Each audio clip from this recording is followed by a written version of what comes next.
emang perumahan murah, jadi kualitasnya juga nggak begitu kalau dibilang quote on quote kurang layak lah. Temboknya dipegang aja udah ambrol gitu kan, kayak aduh catnya jelek banget gitu, sempit rumahnya, plus jauh lagi gitu kan. Jadi tidak benar tadi kalau disampaikan rumahnya tidak layak huni. Ya. Nah, kalaupun ada itu kan penyelewengan, yang sesuatu yang memang tidak harus terjadi. Harusnya seperti itu. Jadi rumahnya layak huni, yang disubsidi adalah kemampuan dia membayarnya. Oke. Jadi dari sisi demand seperti itu. Kita lihat sekarang konsep DKI misalnya, DP 0 program. Untuk membuat lebih terjangkau, apa yang dilakukan? DP-nya dibikin 0. Padahal DP itu akan menurunkan cicilan. Ketika cicilannya, DP-nya dibikin 0, cicilannya makin naik. Nah, bagaimana cicilannya turun? Nah, ada skema yang namanya staircasing share ownership. Jadi kayak tangga gitu. Jadi kepemilikan bersama secara bertahap seperti tangga. Gimana mekanismenya? Tadi yang harga rumah vertikal yang 2 kali rumah landed, itu kita buat tenornya menjadi 30 tahun. Di extend. Tadi kan cuma 20 misalnya. Ini kita extend 30 sehingga ada ruang untuk mencicil lebih kecil.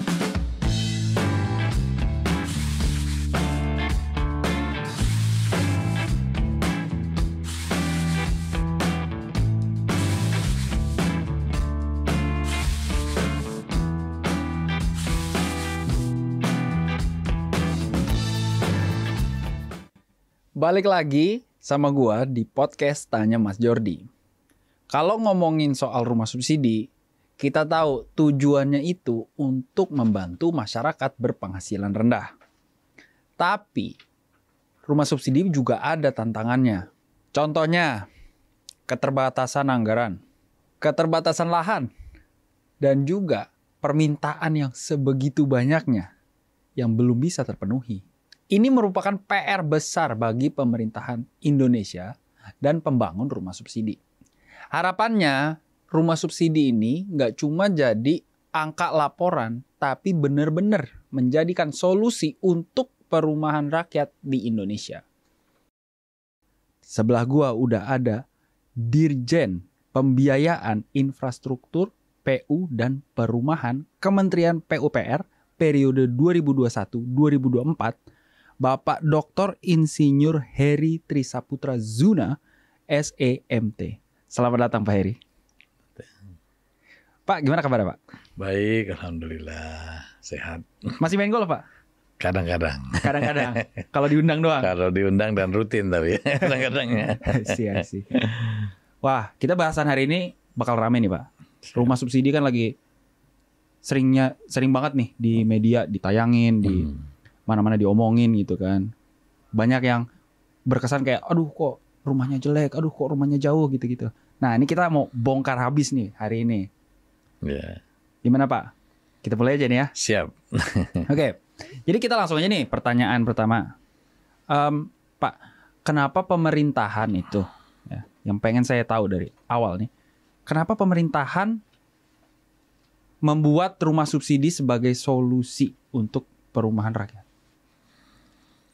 Ya pertama tentu untuk mengatasi kegagalan pasar ya. Kegagalan pasar begini, sektor private itu tidak bisa menyediakan rumah untuk yang kalangan yang tidak mampu tadi. Nah sehingga pemerintah perlu turun tangan dalam hal ini sehingga semua orang tadi pada dasarnya bisa memperoleh akses ke perumahan. Oke. Gitu. Jadi tujuannya ini untuk masyarakat berpenghasilan rendah ya? Iya, masyarakat berpenghasilan rendah tadi yang mempunyai keterbatasan sehingga perlu kemudahan dan bantuan dari pemerintah, bahasanya seperti itu. Oke. Tapi buat kriterianya masyarakat berpenghasilan rendah ini atau apa? Batas gajinya berapa? Atau mungkin harus ada kriteria khusus kah untuk bisa disebut MBR? Ya, yang pertama tentu kelompok tadi dari batas penghasilannya. Oke. Jadi desil 8 ya ke bawah itu waktu itu sekitar 8 juta. Hari ini naik untuk keluarga itu bisa 14 juta pendapatannya. Nah, di kelompok yang di bawah 8 juta tadi mereka mempunyai kesulitan untuk membeli rumah secara apa adanya. Nah, sehingga pemerintah perlu membuat skema yang menjadikan mereka mampu untuk membeli atau mencicil. Oke. Ya. Karena kan ini rumah subsidi ini permasalahan pokoknya adalah kan jauh, ya kan, dan kita bisa figure out sendiri lah ya, karena kan emang perumahan murah, jadi kualitasnya juga nggak begitu kalau dibilang quote on quote kurang layak lah. Banyak komen-komen yang bilang kayak ini temboknya dipegang aja udah ambrol gitu kan, kayak aduh catnya jelek banget gitu, sempit rumahnya, plus jauh lagi gitu kan.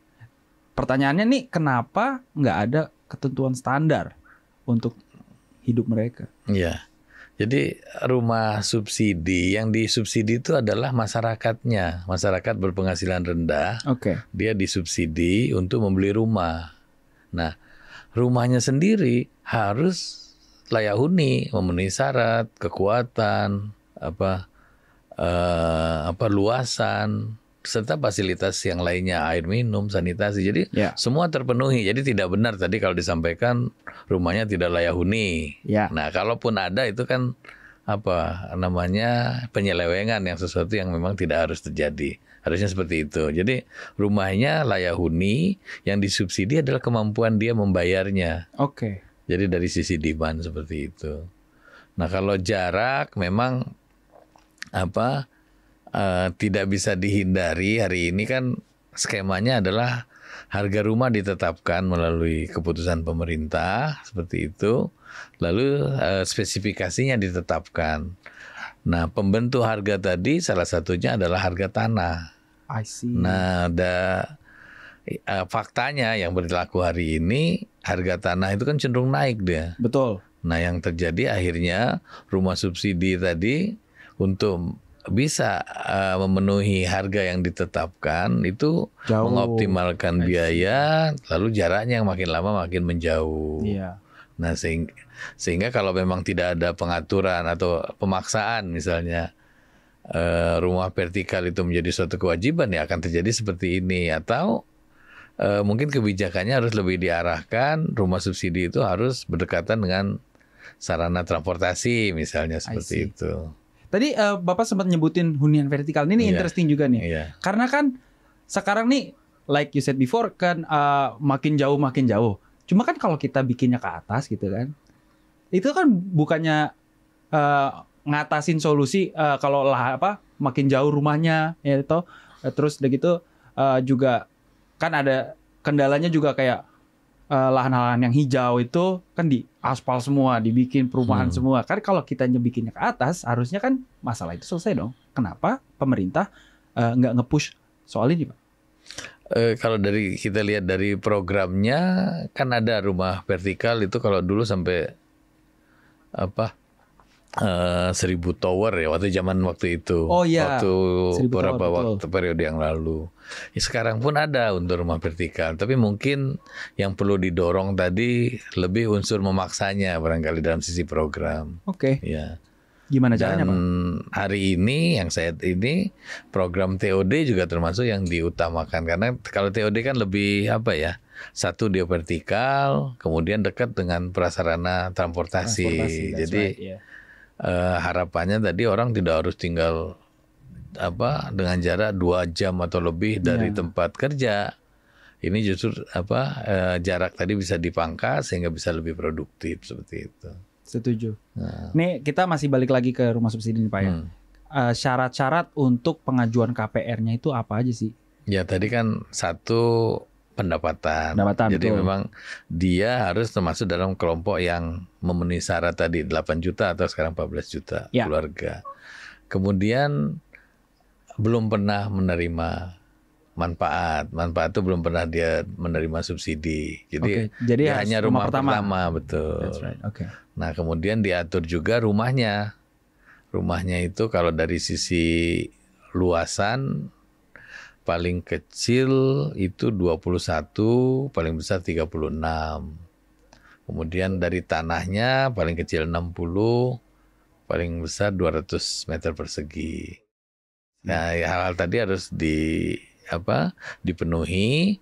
Nah, selanjutnya karena bantuannya tadi melalui kredit, yang bersangkutan juga harus lolos di perbankan untuk bisa mendapat kredit. Oke. Gitu.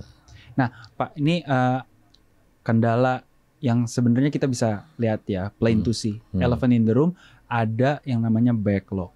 Backlog ini angkanya luar biasa besarnya, Pak. Satu pertanyaannya, kenapa ini bisa terjadi? Boleh dijelaskan nggak? Ya, backlog itu kan selisih ya dari apa yang kita inginkan dengan kondisi yang ada hari ini. Ya. Katakan kalau menurut angka 2023 ada 9,9 juta backlog kepemilikan. Betul. Ada orang sebanyak itu yang tidak punya rumah, kan gitu. Ya. Angkanya kenapa besar? Ya tadi, ini kan seperti seperti asupan dan keluaran. Ya. Kita melihatnya kalau ilustrasinya seperti bak ya katakan ya. Ada bak mandi itu. Mau kita kuras. Oke. Kita kuras. Ya, di atas ada air yang masuk, di bawah ada air yang keluar. Nah, masalahnya air yang keluarnya lebih kecil daripada yang masuk. I see. Jadi banyak kecil gitu ya. Yang masuk masuknya banyak, yang keluarnya sedikit. Akhirnya nggak pernah habis tuh baknya, penuh terus. Nah, sama dengan backlog. Oke. Backlog tadi kan 9,9 pada tahun 2023. Iya. Gitu ya. Terus ada pertumbuhan, keluarga baru, itu rata-rata menikah sekitar 600 sampai 700 ribu orang per tahun. Wow. Nah, kita lihat program kita di tahun 2023 yang sebelumnya ya. Hari ini alhamdulillah naik jadi 350 yang FLPP. Waktu itu untuk FLPP-nya ada sekitar 250 seperti itu ya. Kemudian BSPS yang perbaikan rumah, walaupun ini sebenarnya dua hal yang berbeda, yang satu pemilikan, yang satu perbaikan, karena backlog itu ada dua macam. Iya. Backlog kepemilikan yang tadi 9,9 dan satu lagi backlog kualitas rumah tidak layak huni, itu angkanya 26 juta, lebih gede lagi. Waduh. Nah, jadi yang untuk ngatasin backlog tadi cuman KPR tadi yang sekitar 250, coba bayangkan. Tambahannya 600-700,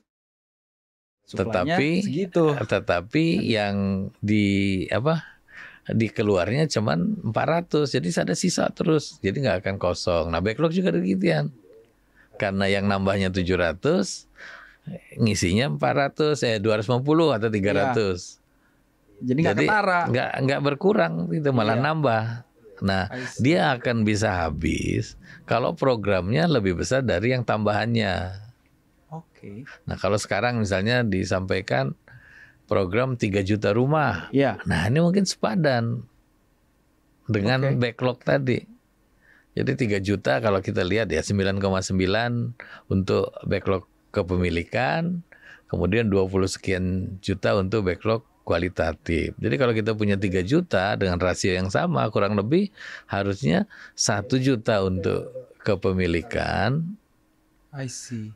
2 jutanya lagi untuk peningkatan kualitas rumah menjadi memenuhi sehingga layak huni. Jadi perbaikan dan lain-lain.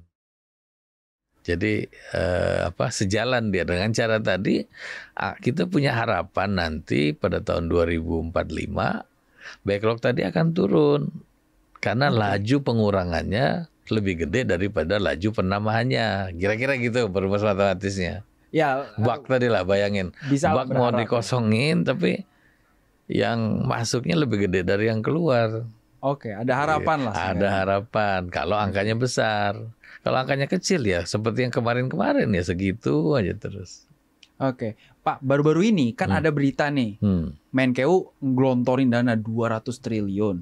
Berarti harusnya masyarakat kan nggak ada masalah dong buat ngajuin KPR ke perbankan, ya kan? Boleh nggak dijelasin gimana sih 200 triliun ini bisa terserap ke rumah subsidi? Kalau rumah subsidi mungkin bukan yang kelompok ini ya. Oh, jadi 200 triliun itu bukan buat rumah subsidi? Kalau 200 triliun tadi pasti akan dibuat KPR-nya dengan market rate oleh banknya. Oke. Sehingga yang kelompok MBR tadi untuk mengakses mungkin nggak bisa dapat. Bukan dari 200 T ini, Pak? Bukan, dia nunggu yang FLPP yang dia dapat bunga 5% sehingga cicilannya 1,1. Nah, ini bisa dimanfaatkan untuk subsidi kalau tadi ada syaratnya. Ada 2 ya setidaknya. 1, ada fasilitas pemerintah dalam bentuk subsidi selisih bunga misalnya. Nah, kalau itu kita padankan ke sana, dia jadi mampu. Karena tadinya bunga 12, katakan nih untuk jadi 5, selisihnya dibayari oleh pemerintah. Mampu dia. Tapi kalau nggak ada itu, yang tadi MBR-nya ya minggir, dia nunggu yang FLPP aja katanya kan gitu. Jadinya. Masih tetap. Nah, yang kedua yang harus juga disentuh oleh pemerintah adalah bagaimana, kan ada 2 kelompok nih sektornya. Betul. Yang formal dan yang informal. Oke. Nah, umumnya pembiayaan perumahan ini basisnya formal lewat perbankan itu kan seleksi sifatnya kayak ikut UMPTN tuh Mas. Wah, lulus UMPTN masuk diterima. Nah, yang nggak diterima ya suruh ujian lagi tahun depan. Nah, ini harus dibenahi. Bagaimana yang sektor informal tadi punya cara sendiri sehingga punya akses ke pembiayaan perumahan. Jadi ada instrumennya. Jadi tidak hanya dikasih terus ditolak karena alat seleksinya tidak bisa menjangkau mereka. Nah, ini interesting Bapak mention sektor informal ini karena kan ini nasib gua juga ya teman-teman ya. Karena kan kita kan salah satu pekerja yang penghasilannya non formal nih, ya kan. Otomatis kita kalau mau investasi ke properti atau kendaraan lah paling gampangnya gitu kan, mau nyicilnya itu susah soalnya kita nggak punya penghasilan tetap. Nah, ini solusinya buat kita gimana? Kan ada banyak juga kan di sektor informal, ada pedagang lah, ada YouTuber, sekarang content creator banyak nih ya kan Pak, lagi growing gitu kan. Apa solusinya buat kita Pak? Iya, salah satunya melalui instrumen kalau saya pikir ya. Jadi ini kan kita menerjemahkan yang tadinya informal, bagaimana kita formalize yang di informal. Informal tadi menjadi formal, sehingga alat untuk mengakses yang diperbankan tadi match dengan mereka. Hari ini kan karena nggak match, akhirnya nggak dilayanin. Nah, untuk bisa ke sana ya tentu ya harus ada sedikit intervensi ya dengan produk yang namanya rent to own, sewa beli. Gimana tuh? Sewa beli itu kalau yang paling sederhananya ya pada periode awal ya dibentuk track recordnya. Jadi dia mencicil seperti biasa dalam bentuk sewa. Nanti dengan track record ini bank yakin dengan kemampuannya, barulah dilakukan akad. Tapi ada waktu lah di situ di mana ada masa sewanya. Dan ini juga ada yang melihat ini sebagai peluang. Kalau nggak salah rumah.com ya, mereka membuat instrumen tadi. Oh gitu. Jadi dibuat bahwa orang-orang ini seperti ikut UMPTN, ikut bimbingan tes. I see. Jadi dia ikut dulu di sini nyicil, mungkin nyicilnya lebih mahal dibanding biasa. Nanti setelah waktunya dia akad kembali ke harga yang awal seperti itu. Oh gitu. Nah, jadi ya banyak cara untuk itu nih. Salah satunya tadi kalau untuk kelompok yang non MBR barangkali mereka akan mencari caranya sendiri. Ya. Mungkin di awal bayar lebih mahal sedikit tapi solusinya ada buat kelompok tadi nggak apa-apa. Nah, tapi untuk kelompok yang MBR, nah disinilah perlu kehadiran pemerintah ya. Bagaimana membuat mereka lebih aksesibel terhadap skema pembiayaan yang ada. Iya, betul. Termasuk kalau memang diperlukan, bukan kalau memang diperlukan ya diperlukan penjaminan menurut kami. Penjaminan tadi bisa dibagi ya, bisa yang sifatnya kolektif di antara mereka dengan membentuk koperasi misalnya, tanggung renteng. Nanti bisa juga dalam bentuk sinking fund, dia menaruh uang terlebih dahulu sehingga saling menutup di antara anggotanya.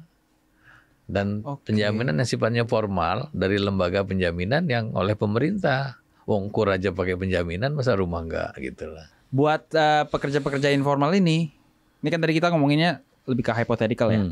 Ini kira-kira kalau kayak begitu berarti harus ada batas penghasilan minimal buat yang non formal dong. Ini dong.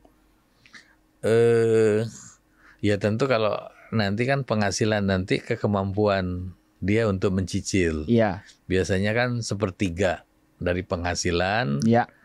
Itu dipakai untuk mencicil. Nanti angka inilah yang kita cek dengan harga rumahnya. Jadi kekunci semua tuh sebetulnya. Nanti pada saat asesmen. Nah untuk yang informal lebih ke bagaimana yang tadinya dia nggak punya cara nih untuk masuk sehingga bisa diterima. Lebih ke sana. Makanya tadi ada skema yang namanya rent to own. Tapi perbankan juga mencari solusi sebetulnya. Di antaranya juga dengan membuat yang namanya credit scoring. Jadi harapannya semua individu itu ada, kalau kita bicara warna merah, kuning, hijau ya, semua di keningnya ada warnanya nih, warna hijau. Jadi kalau dia ngajuin langsung diterima. Oh ini kuning hati-hati, kalau merah nanti dulu deh, yang hijau masih banyak misalnya gitu. I see. Ini kan kita ngomongin rumah subsidi dan skemanya, oke.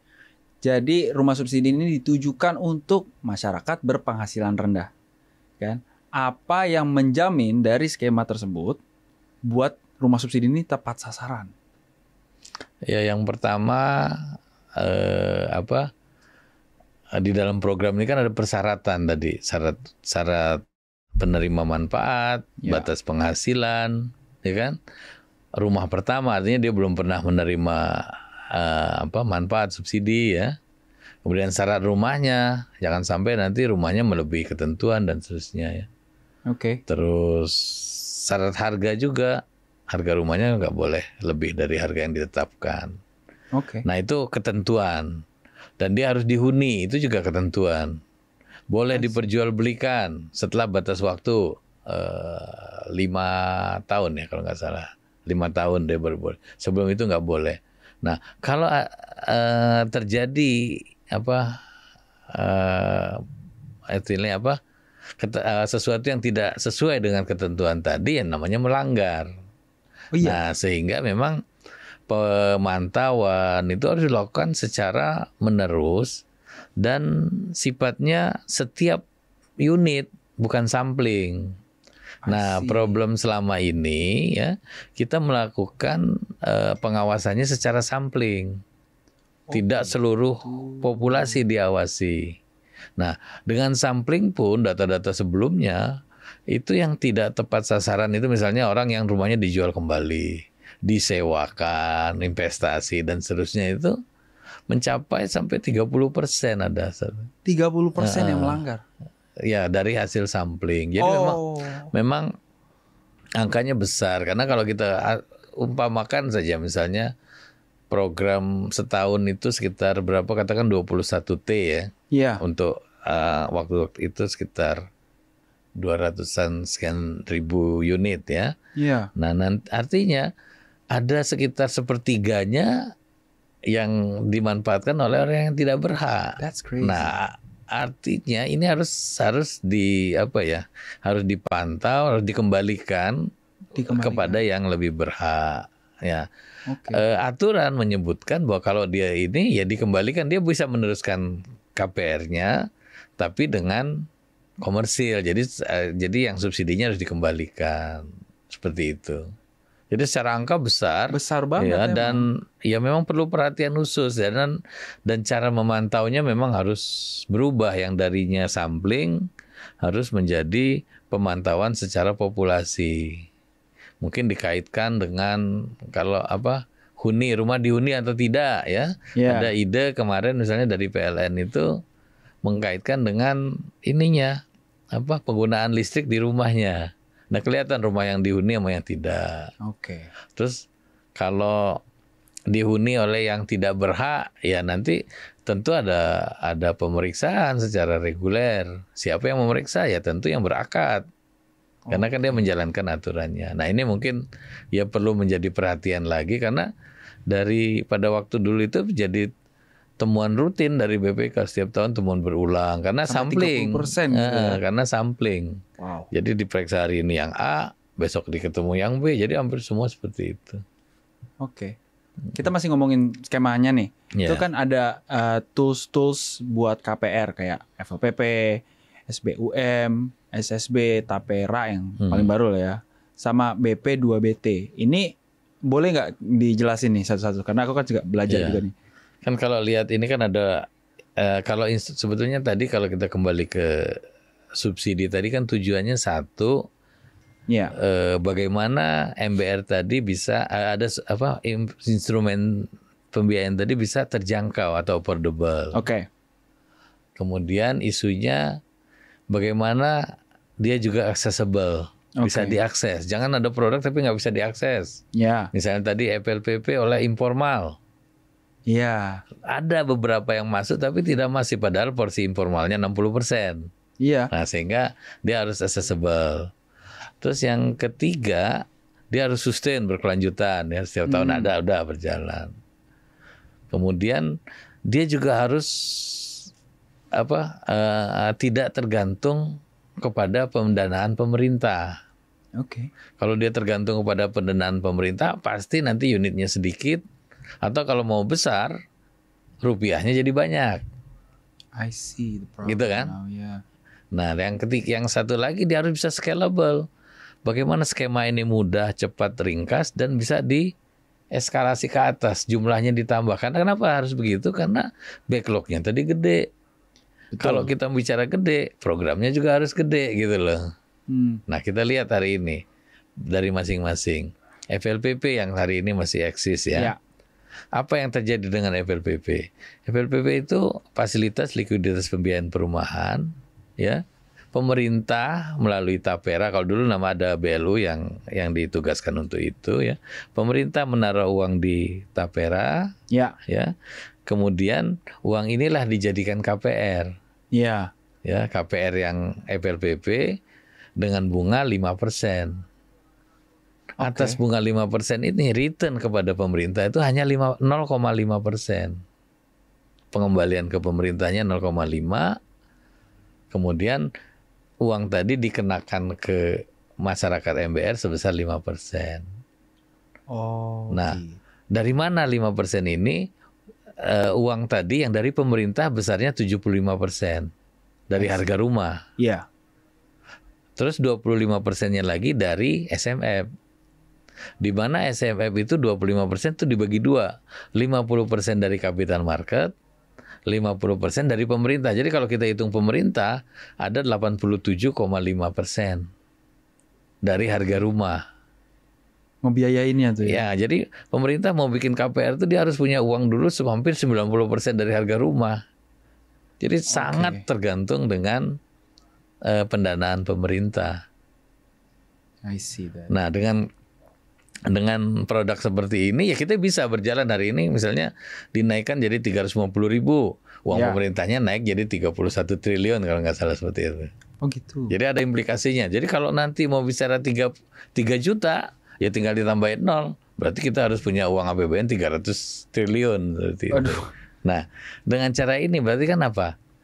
Marketnya tidak berjalan. Iya. Marketnya malah terdistorsi. Karena yang bisa bikin bunga 5% itu Cuma pemerintah. Bank kalau bikin KPR bunganya 12, 13. Iya. Kalau dipaksa bikin 5%, ya saya nggak bisa. Iya. Makanya banknya berubah jadi penyalur. Oh gitu. Karena 5% tadi ya udah saya jadi penyalur aja. Jadi semua bank itu nyalurin dengan return kepada mereka sebanyak 3,5%. Oke.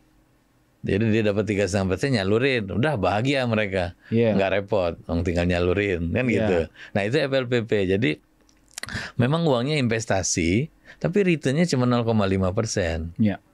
Itu sisi baiknya investasi tapi kecil, dan sisi buruknya sangat tergantung dengan dana pemerintah dan tidak memaksa ekosistem bekerja. Jadi pasar malah bank tadi malah berubah wujud menjadi penyalur. Iya. Nah, itu FLPP. Oke. Itu yang paling besar hari ini. Nah, kemudian yang kedua yang namanya BP 2BT.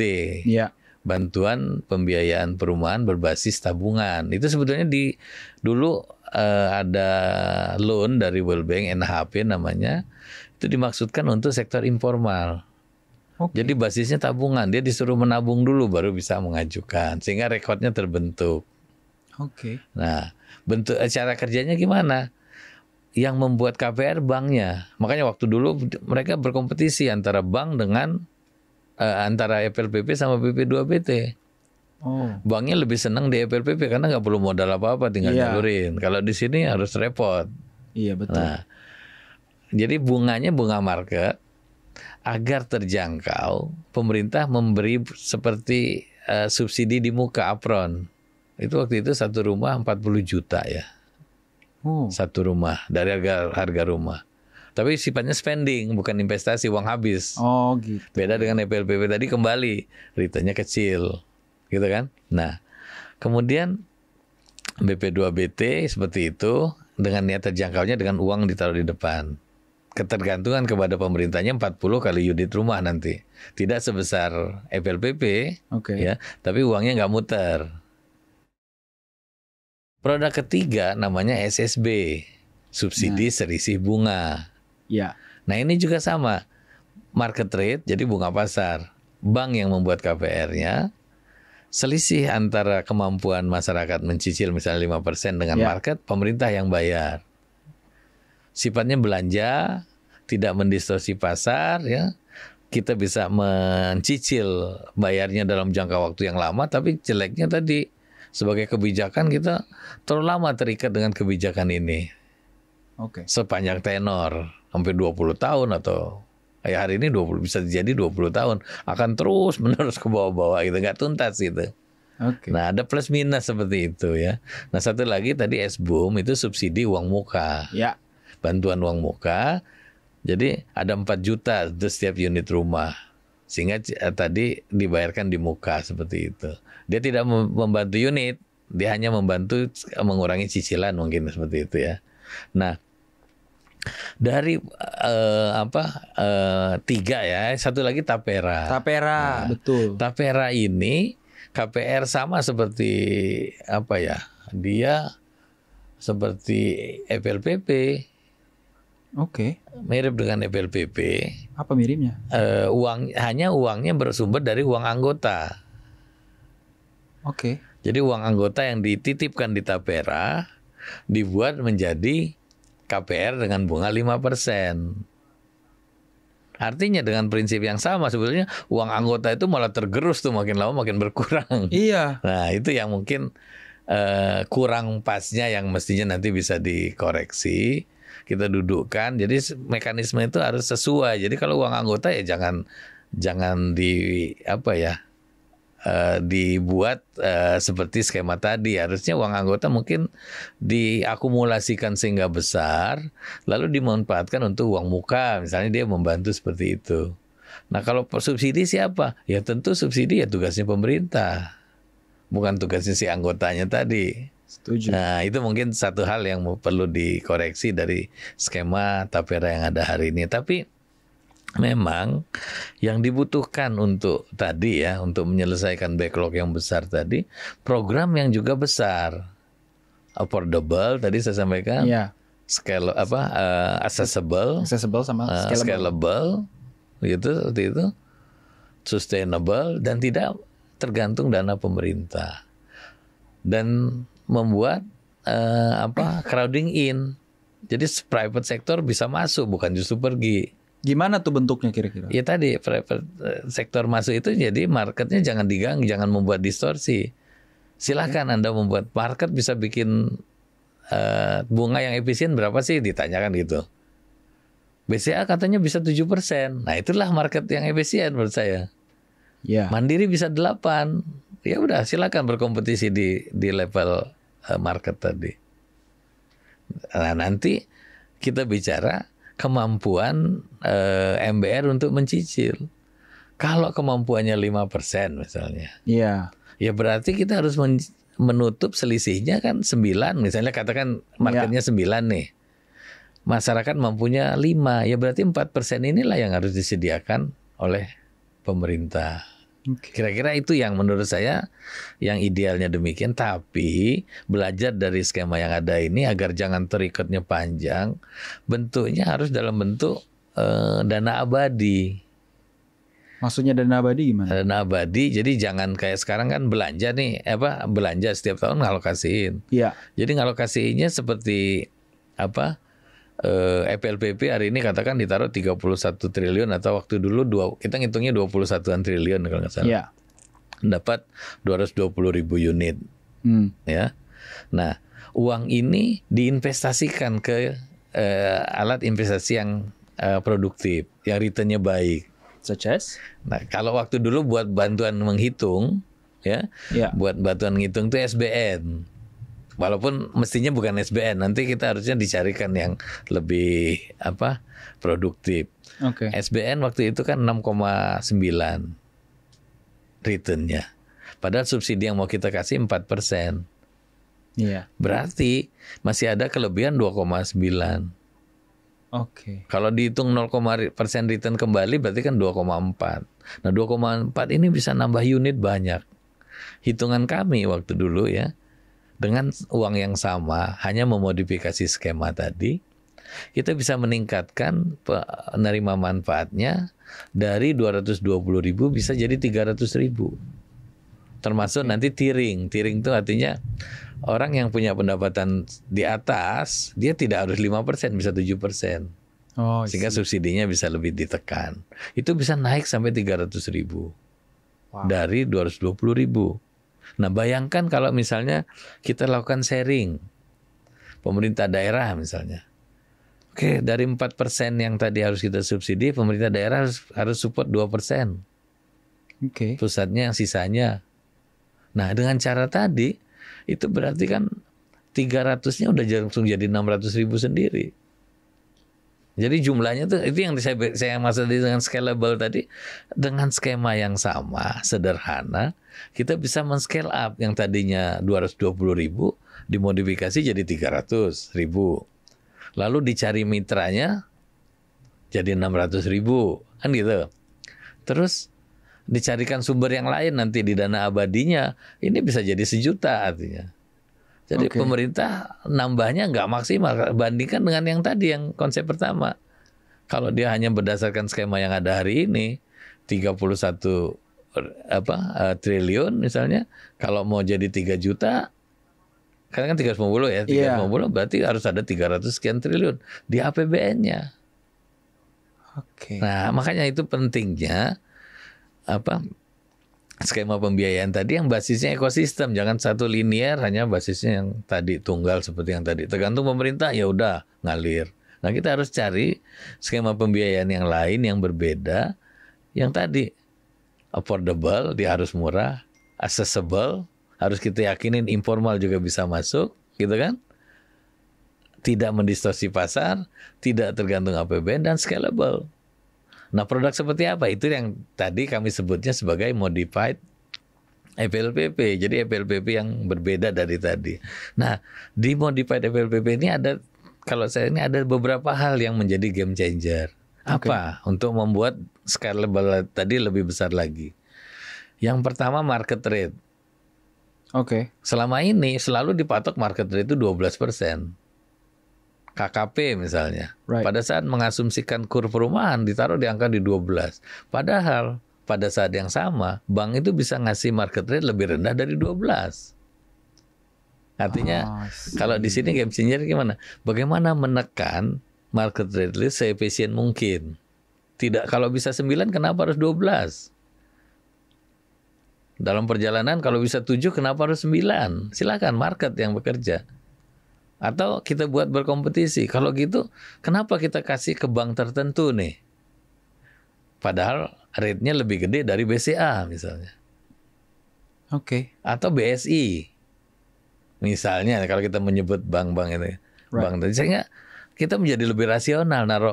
Kalau gitu nih lebih murah, lebih banyak. Kenapa nggak kita kasih ke sana aja? Nanti tinggal skala ekonominya dia mampu berapa. Oke. Atau nanti bisa aja ada semacam, kalau gitu yang paling efisien menyalurkan, buatlah semacam sindikasi penyaluran bersama atau apa gitu. Jadi ada inovasinya. Jangan seperti yang linear tadi. Nah, 3 hal yang menurut saya perlu dicermati di skema ini. 1, market rate-nya bagaimana kita tekan seefisien mungkin. Bukan serendah mungkin ya, seefisien mungkin. Yang kedua, tingkat bunga yang diterima masyarakat itu setinggi mungkin.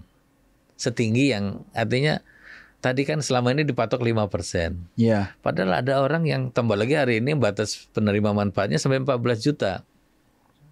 Right. Kalau 14 juta dikasih 5%, itu pemborosan karena dia mampu Iya, di level yang lebih itu. tinggi.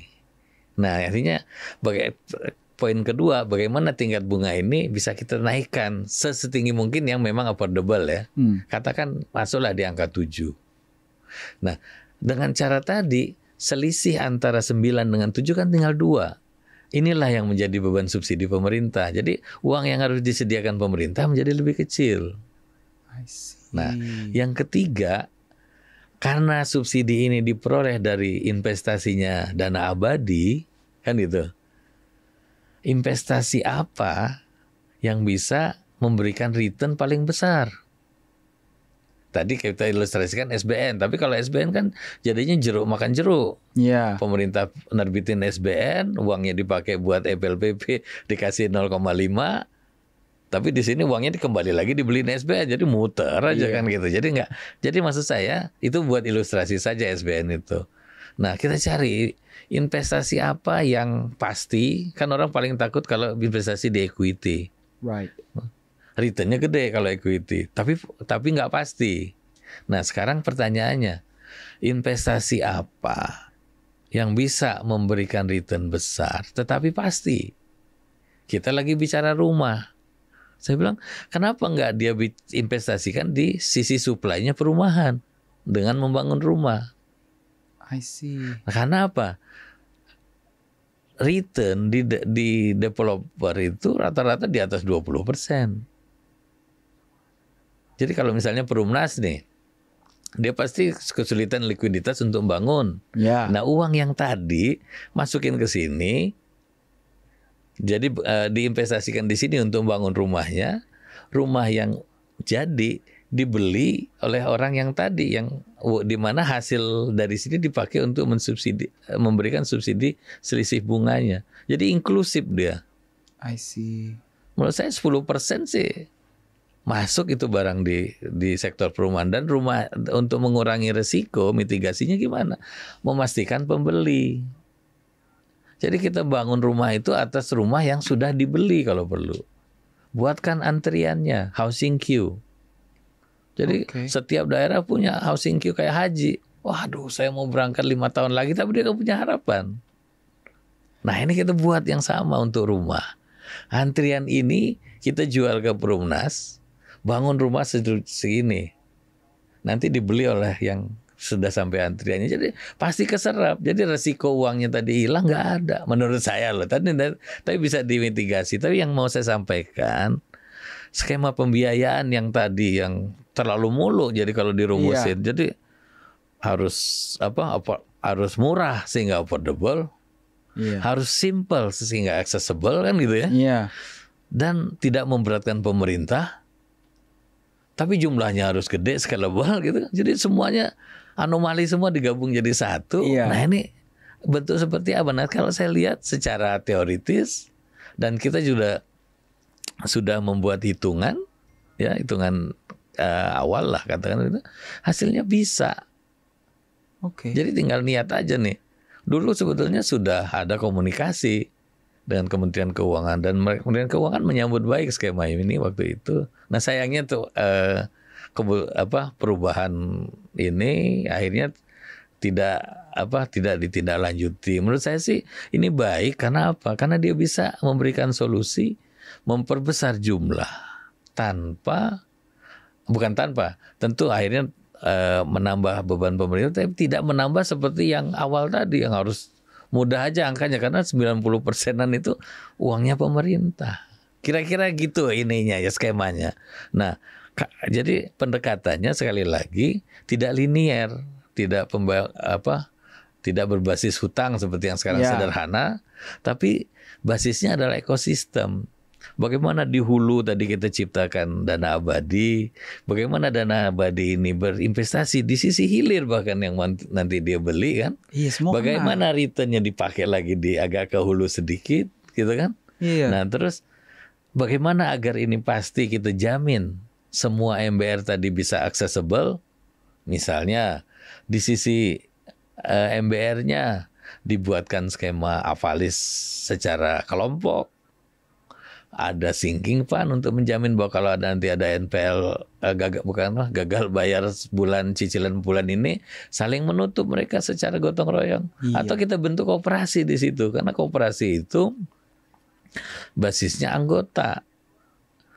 Jadi beda kalau kita datang ke bank ngajuin KPR, itu kayak kalau saya dulu kayak mau ikut tes. Iya. Tes udah susah-susah nggak lulus lagi kan gitu kalau ikut tes. Tapi kalau koperasi kan dia berpikirnya, ini anggota saya mau beli rumah, Goal oriented ya. goal oriented, dia mau beli rumah tapi dia informal. Bank itu takut dia nggak bisa nyicil. Oke kalau gitu, kalau itu si koperasi bilang, kalau dia nanti tidak mampu bayar, buyback garanti. Oke kalau gitu banknya mau. Jadi dibuatkan instrumennya. Terus apa lagi? Kalau cicilan dia bikin tabungan tadi 2 bulan ke depan misalnya. Anggota sesama bersepakat akan saling support. Oke. Jadi solusinya ada sebetulnya. Terus pemerintah juga bisa menerbitkan penjaminan. Dan penjaminannya bisa dibagi. Jadi tidak seluruhnya ke pemerintah. Jadi maksudnya cuman tadi memang berpikirnya harus holistik. I see. Jadi ngelihatnya dalam satu dalam satu cycle besar. Apa yang harus kita lakukan di hulu, apa kita lakukan di hilir. Nah kalau sekarang kan sederhana aja, udah FLPP berapa? Saya naikkan jadi 350.000, minta uangnya ditambah. Terus kalau mau jadi 400 ya tambah lagi uangnya. Padahal sekali lagi 87,5%-nya tergantung APBN. Iya. Jadi satu ini aja ekosistem, padahal kan nggak cuma pemerintah di sini. Betul. Nah yang harus kita gerakkan justru bank tadi. Bagaimana banknya tadi bisa meng-create KPR. Nah ini relevan dengan pertanyaan tadi misalnya. Kalau skemanya seperti ini, Iya. nah, ada uang 200 triliun dimasukin. Betul. Bisa nggak dimanfaatkan ke sini? Bisa dong harusnya. Iya, tapi ya artinya kan karena pemerintahnya punya dalam konteks dana abadi Iya. yang dipakai untuk mensubsidi selisih bunganya. Jadi di sistem pembiayanya udah punya wadah itu. Nah nanti kalau tinggal kurang misalnya untuk nyerah, ya tinggal call. Kurang nih. Iya. Tambahin. Tetapi kalau tadi kan kalau returnnya berapa tuh? Kalau returnnya 10%, itu kan bisa di-exercise. Berapa tahun nih sebetulnya pemerintah perlu naruh uang? Selebihnya dia udah berjalan sendiri. Ini eye opening banget nih Pak ya. Lah, kalau lihat misalnya yang paling sederhana kalau kita bandingkan kan LPDP yang sekolah. Hari ini mereka bisa nyekolahin orang ke luar negeri ya. Hampir berapa? 10 apa 15 triliun setiap tahun untuk nyekolahin orang. That's a big number. Dari itu bukan belanja loh, dari uang yang dikelola. Mungkin pengelolaannya juga ada sangat hati-hati ya, ada distributor yang lebih For sure. resikonya nggak terlalu besar ya. Nah kalau ini inklusif rumahnya udah kan, kalau rumah itu resikonya nggak, yang paling risiko terbesar di rumah itu adalah rumahnya dibangun nggak ada yang beli. Iya. Nah, kalau itu dikunci dengan housing queue, dengan daftar orangnya dan seterusnya, hilang itu resikonya. Dan kita ada semua datanya. Nah, tinggal nanti kalau dia informal misalnya, bagaimana kita formalize dengan jaminan, dengan skemanya diajar sedikit dan seterusnya. Jadi memang harus end to end. Gitu ceritanya. Tapi interestingly, saya mau nanya pendapat Bapak nih, berarti skema yang ada sekarang ini sudah efektif atau belum? Belum. Itu karena tergantung sekali dengan, walaupun memang itu tanggung jawab pemerintah ya. Tapi kalau ekosistemnya bisa dimanfaatkan sehingga efisien, jadi selama itu belum, maksud saya, selama masih ada skema yang lebih efisien, menurut saya belum. Oke. Jadi harus kalau sekarang misalnya hampir 90% tergantung APBN, ya berat. Iya. Tambah lagi kalau kita bicara 3 juta. Oke. Nah, berarti pertanyaan simpel sih, kenapa belum terjadi nih? Ya Ya mungkin itu kan proses pencarian ya, saya nggak tahu di titik itu ya. Cuma Oke. artinya ini adalah proses pencarian. Saya pikir ya namanya pencarian kan terus menerus. Iya. Tapi memang ada waktunya, jangan terlalu lama barangkali gitu ya. Kelamaan ntar gosong. Ya enggak, artinya tadi kan dia udah di state bahwa targetnya besar. Iya. Nah ketika kita bicara target besar, kita harus berpikir besar, menyiapkan program yang juga besar. Jadi Oke. jangan nanti nggak sejalan. Jadi programnya besar tapi targetnya besar tapi programnya kecil. Iya. Bisa sih, bukan nggak bisa tapi bisa terpenuhi tapi ada syaratnya tadi. Syaratnya apa? Uang pemerintahnya juga harus besar. Ya. Ya selama uangnya ada dan itu menjadi pilihan juga nggak salah juga. Oke. Tapi sebetulnya ada cara lain ya yang bisa mengefektifkan semua untuk mencapai tujuan. Oke, that is interesting actually. Pak, nih saya ada pertanyaan. Kalau kita balik lagi ke rumah subsidi ya, ini bank mana aja yang menyalurkan dana untuk kredit rumah subsidi? Banyak ya, saya lupa. Hampir semua bank ya, Hampir semua bank? hampir termasuk BPD. Dan terakhir kan malah waktu kalau lihat di berita itu kan BCA yang sebelumnya belum pernah sekarang udah ikut nyalirin. Mungkin banyak banknya sih. Oh iya. Nah, Oke, nah kalau misalnya Artinya, bank syariah gitu? bank masuk syariah juga sama seperti BTN, ada BTN syariahnya, BSI. Jadi memang pembiayaan perumahan itu kan sebetulnya kalau undang-undang itu ada bank, ada non bank. Oke. Banknya ada syariah, ada konven. Jadi semua dibuka seluas-luasnya. Nah perbedaannya apa tuh? Kalau misalnya KPR pakai bank syariah atau bank konvensional? Ya akadnya kan kalau yang syariah, kalau konven kan udah jelas ya. Yang syariah yang pertama tadi dia ada kaidah yang harus dipenuhi dulu.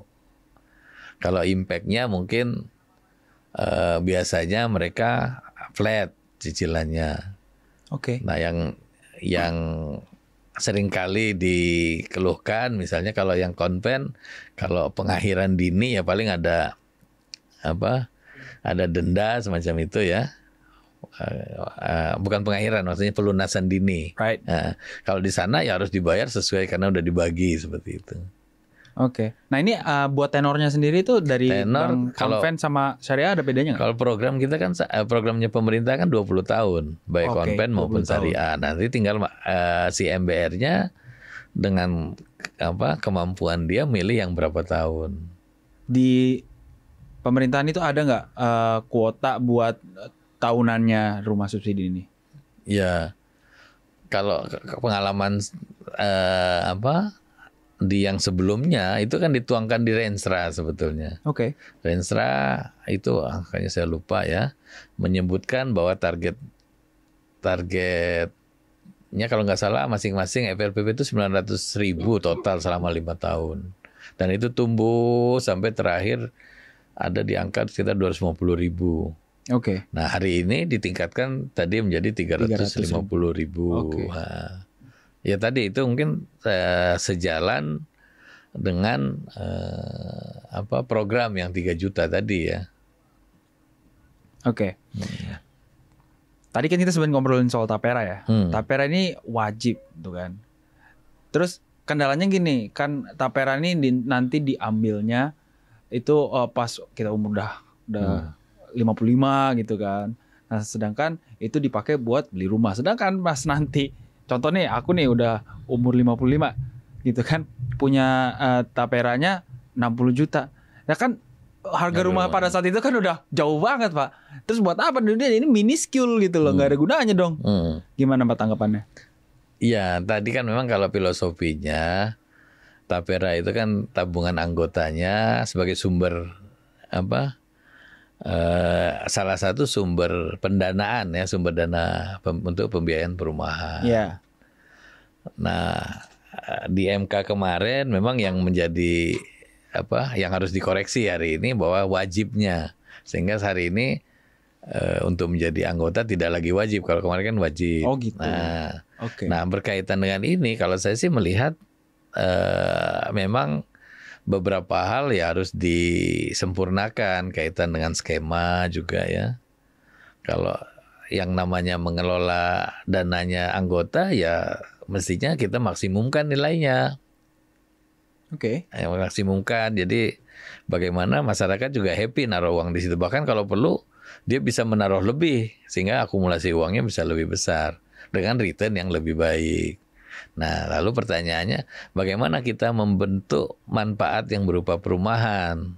Tapi kan satu kendala lagi, kenapa orang juga malas pindah ke hunian vertikal? Itu karena mahal, ya kan? Gimana nih supaya orang mau dan nggak kemahalan juga itu apartemen gitu? Iya, ya memang tadi semua itu kan semua problem itu harus ada solusinya, Ya, ya. Nah, kalau kita ilustrasi ini memang antara rumah landed, rumah vertikal ya. ya, Kalau rumah landed yang subsidi ini ceritanya ya. Harganya sekitar 160-an, cicilannya katakan 1,1 juta. Kali 3 berarti desil 3 bisa beli. ya. Ya. Ketika dijadiin vertikal, harganya itu 2 kali lipat. Nah, ketika harga 2 kali lipat, katakan cicilannya menjadi 2,2. Iya. Dikali 3 menjadi 6,6. Desil 6 yang bisa, jadi desil 4, 5 udah nggak bisa beli lagi. 3, 4, 5 yang tadinya bisa beli. Which is majority di MBR. Nah, sehingga apa yang harus kita lakukan adalah menurunkan cicilannya. Sehingga kembali ke awal. Nah, kita lihat sekarang konsep DKI misalnya, DP 0 program. Untuk membuat lebih terjangkau, apa yang dilakukan? DP-nya dibikin 0. Padahal DP itu akan menurunkan cicilan. Ketika cicilannya DP-nya dibikin 0, cicilannya makin naik. Itulah yang terjadi akhirnya apa? Penerima manfaatnya yang dinaikin dari 8 menjadi 14 juta di sana di DKI. Jadi bukan akarnya. Nah, kalau saya melihat justru kuncinya di cicilan. Nah, bagaimana cicilannya turun? Nah, ada skema yang namanya staircasing share ownership. Jadi kayak tangga gitu. Jadi kepemilikan bersama secara bertahap seperti tangga. Gimana mekanismenya? Tadi yang harga rumah vertikal yang 2 kali rumah landed, itu kita buat tenornya menjadi 30 tahun. Di extend. Tadi kan cuma 20 misalnya. Ini kita extend 30 sehingga ada ruang untuk mencicil lebih kecil. Iya. Itu satu rumusnya. Terus rumus kedua apa? KPR-nya sendiri di split.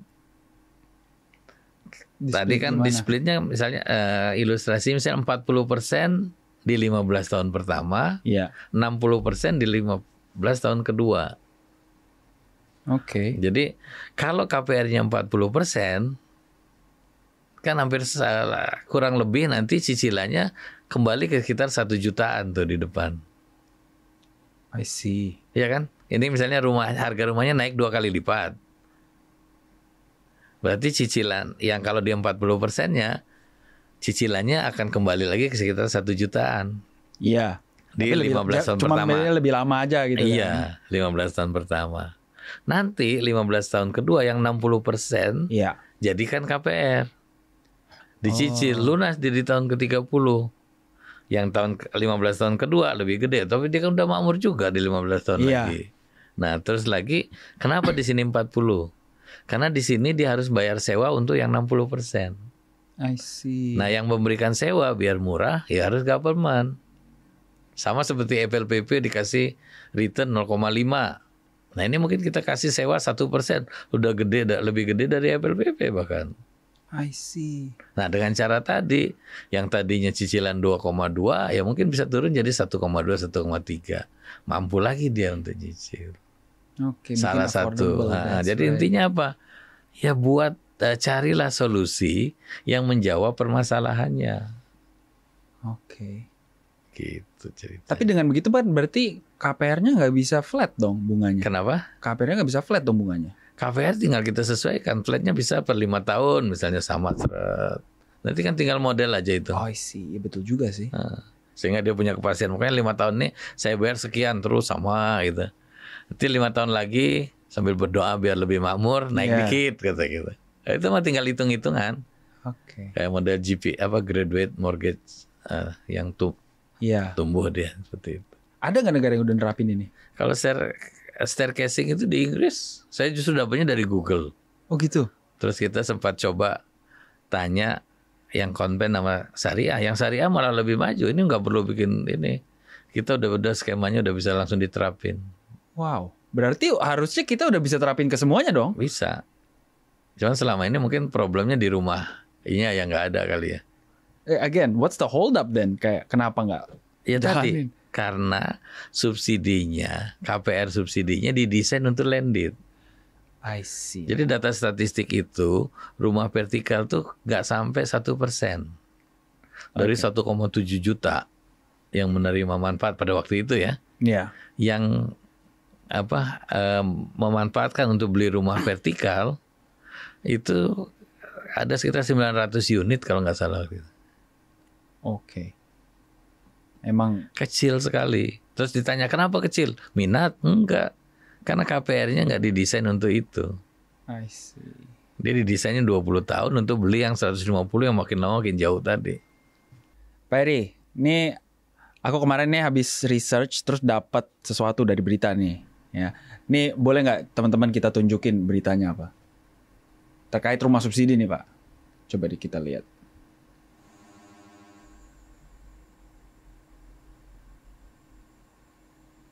Apa masalahnya nih?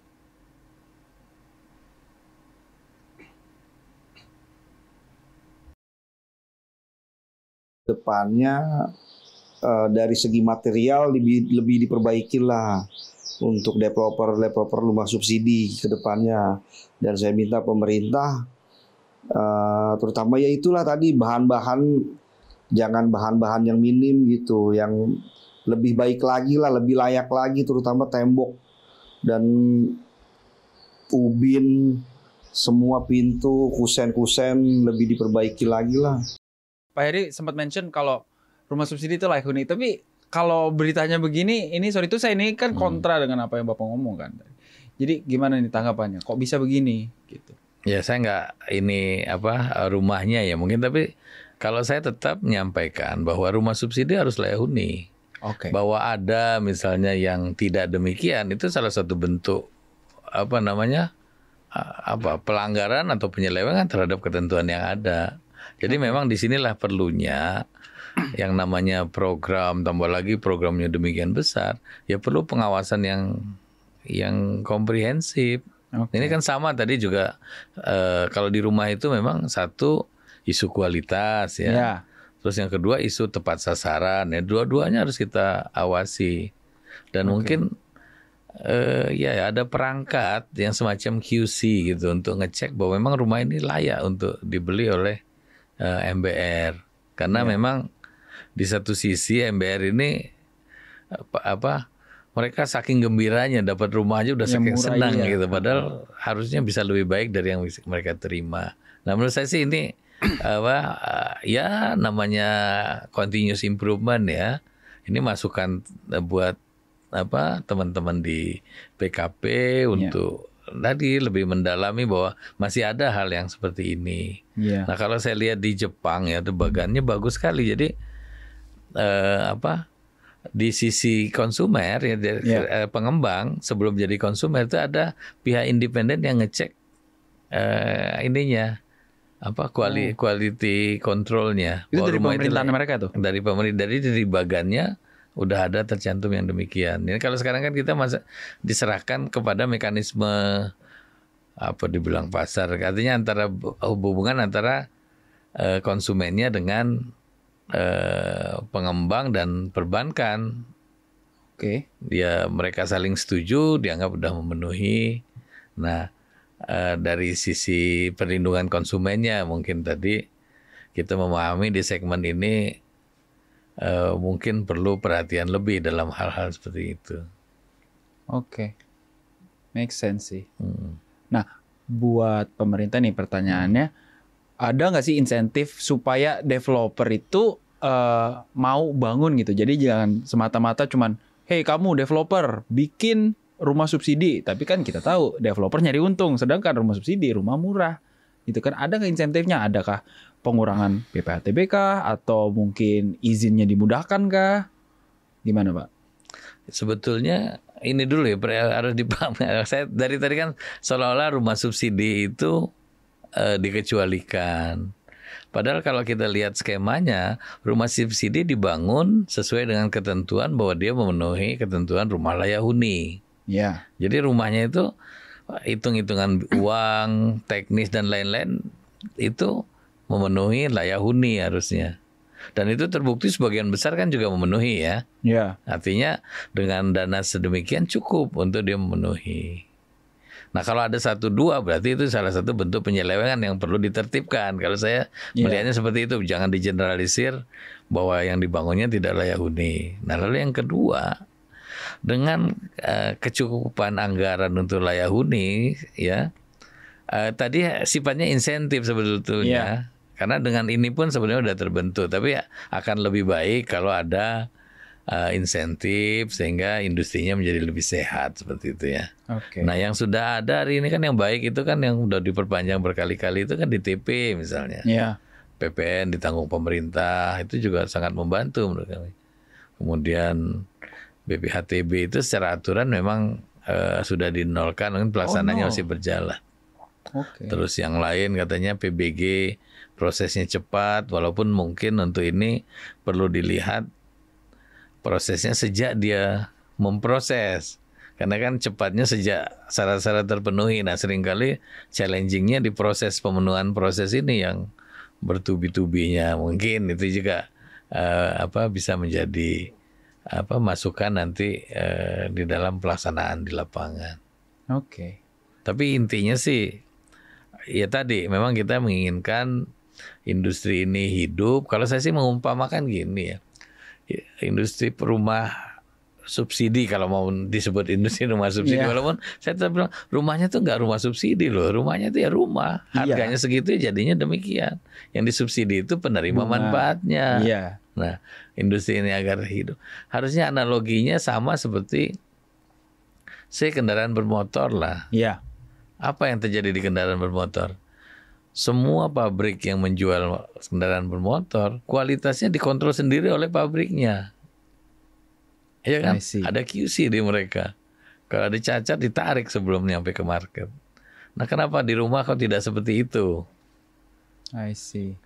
Tapi ya tadi memang harus dua sisi lah, artinya harapannya dari sisi pengembang tadi memperbaiki diri sehingga quality itu datang dari hatinya mereka.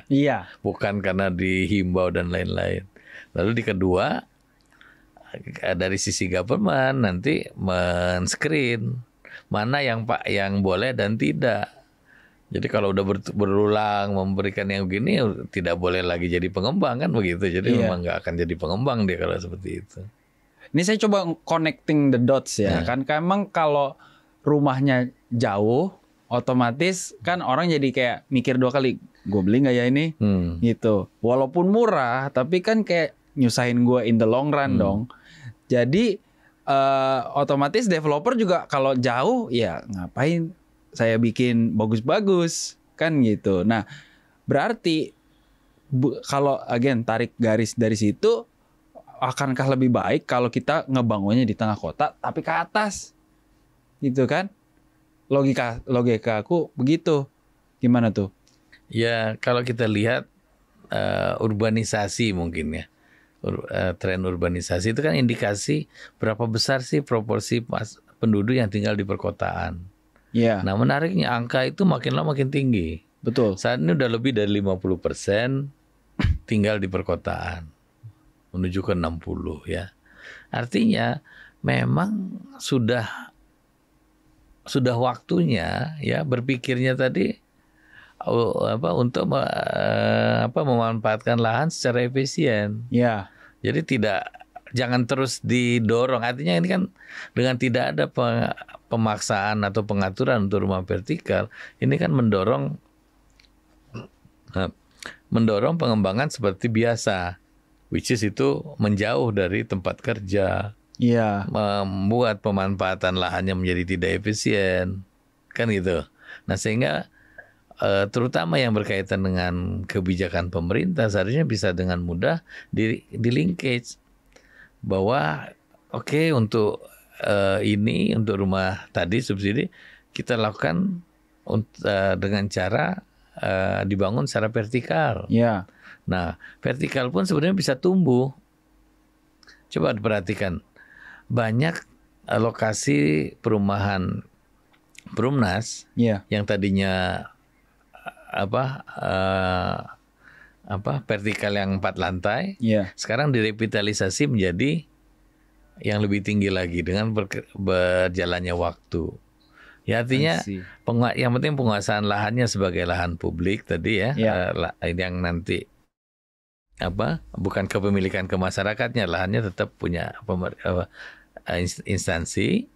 Nanti dalam sekian waktu nanti ditingkatkan. Mungkin yang pertama rumah yang tandem gitu, Iya. duplek seperti itu, naik jadi low rise, naik jadi ke atas, tapi udah direncanakan dari awal. Nah untuk kota-kota besar yang kayak DKI itu enggak Jabodetabek menurut saya sih udah tidak ada lagi yang landed harusnya. Kalau ada ya ini kalau mau kan gitu. Nanti tinggal untuk membuat dia lebih menarik, yang rumah vertikal tadi diberi akses yang baik dengan fasilitas transport dalam bentuk TOD. Right. Itu jadi pembeda nanti dibanding dengan yang lain. Jadi memang ya untuk semua hal kalau saya selalu berpandangan ya, selalu ada yang pertama untuk semua hal. Kalau selama ini dilepas, ini mungkin udah waktunya kita ikat. I see. Tapi kan kayak interesting nih, karena emang yang namanya orang Indonesia ya, kalau yang namanya rumah itu kan pasti tapak, landed gitu kan, punya gue, jadi gue harus tinggalnya di rumah. Kalau di apartemen belum punya gue, mikirnya kan gitu. Jadi otomatis kayak kalau mau tinggal ya di rumah yang tapak gitu kan. Nah ini mindset yang sebenarnya at some point kita bakalan mikir kayak di mana aja yang penting tinggal gitu kan. Gimana cara kita menuju ke sana supaya ya bisa nge-support hunian vertikal juga gitu loh. Ya tadi kalau saya lihat banyak hal yang bisa selesai dengan no choice. Oke, jadi harus terpaksa pilihan dulu dong. Iya. Oke. Kalau kebijakannya harus seperti itu, nggak ada pilihan ya diambil, coba deh. Terus kalau keberatan karena nggak ada landed, kalau tinggal di atas orang ini, kalau saya sih nggak ngelihat itu sebagai problem. Karena hari ini semua orang ya, kalau dia pergi wisata, tinggal di hotel, di lantai tinggi juga nggak ada masalah. Jadi sebenarnya tadi tinggal, ketika pilihannya memang nggak ada sebenarnya kayak di Jabodetabek, lahan mahal dan seterusnya, itu udah nggak ada pilihan, memang harus vertikal. Oke. Jadi menurut saya ruang diskusi untuk milih apakah vertikal atau landed pun udah nggak dikasih harusnya. I see. Emang harus dipaksa dulu harus. Dari dipaksa jadi biasa. Iya. Nah nanti tinggal bagaimana dengan yang daerahnya memang populasinya, density-nya belum sebesar Jakarta, tapi suatu saat dia akan berkembang menjadi kota juga. Nah nanti disesuaikanlah, silakan nanti ahlinya memetakan bagaimana pentahapannya. Oke. Atau di titik ini dia sampai level berapa sih? I see. Oke.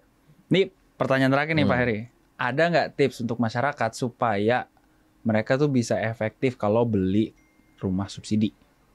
Gitu. Ya tadi yang pertama kalau di itu kan selalu lokasi katanya ya. Lokasi, Lokasi selalu yang pertama ya. Terus setelah lokasi, fasilitas dan lain-lain ya, pengembang mestinya kita lihat betul. Oke. Ya. Jadi harus lihat dari sisi pengembangnya dari sisi juga. Siapa yang bangun? Siapa itu berpengaruh nanti. Jangan sampai tadi yang namanya rumah kan panjang tuh tinggalnya, sehingga di tempat tinggal kita juga harus terawat dalam jangka panjang seperti itu.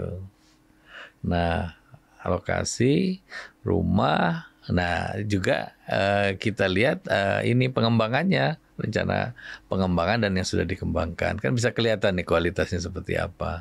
Walaupun seringkali yang namanya rumah contoh itu tidak seperti aslinya, katanya. Paling enggak ada pembandingnya dengan melihat yang udah ada. Ya memang kita dididik ya, nggak boleh berutang katanya. Oke. Tapi kalau menurut saya berutang tuh perlu untuk kalau kita ingin tumbuh. Karena yang sekarang tuh nggak bisa kita membeli aset tadi, sehingga kita harus berutang. Tapi yang perlu diperhatikan bahwa kita yakin bahwa kita mampu pendapatan dan lain-lainnya untuk membayar kewajibannya dalam jangka waktu tadi. I see. Nah, dengan cara itu kita berani berakad. Nah, kalau waktu panjang nggak apa-apa, toh bisa kita lunasi lebih awal.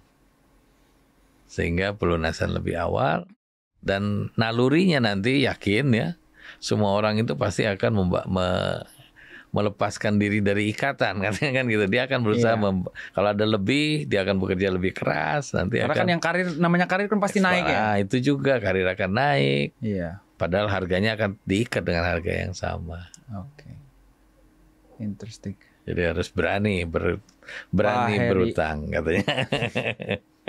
Dari obrolan kita tadi, bisa kita tarik garis ya. Perumahan rakyat di Indonesia itu banyak solusinya. Dan nggak cuma buat masyarakat berpenghasilan rendah. Rumah subsidi adalah salah satu tools yang digunakan. Sampai ke hunian vertikal yang bisa kita utilisasi. Dan seluruh masyarakat di Indonesia bisa punya solusi untuk kebutuhan papan. Baik itu yang punya penghasilan formal atau informal. Jadi nggak perlu khawatir. Bagi pekerja formal atau informal, udah ada solusinya. Tinggal kita manfaatin aja. Pak Heri, terima kasih banyak udah mau datang ke podcast kami. Ini banyak banget yang saya pelajarin hari ini. Semoga teman-teman juga banyak belajar dari podcast kita kali ini. Terima kasih sekali lagi Pak Heri untuk kehadirannya di tengah-tengah kesibukannya. Membuka wawasan kita semua, mengedukasikan, memberikan informasi. Ini what an honor to have you here. Ya kan, semoga bisa kita saksikan sama-sama dan belajar bareng juga ya teman-teman. Makanya jangan lupa follow, share, dan subscribe akun gua sekarang juga biar nggak ketinggalan podcastnya.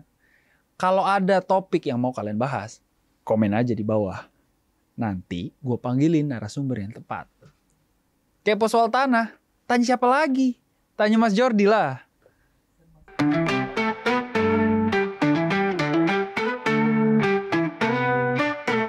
Tanya Mas Jordi, jawab semua tentang tanah. Dari hak hingga sertifikat tak ada yang terlupa. Dengan setiap kata kita jadi paham. Tanah yang aman, hak yang terjaga. Tanya Mas Jordi, jawabannya jelas. Bersama kita belajar, tak ada yang ragu.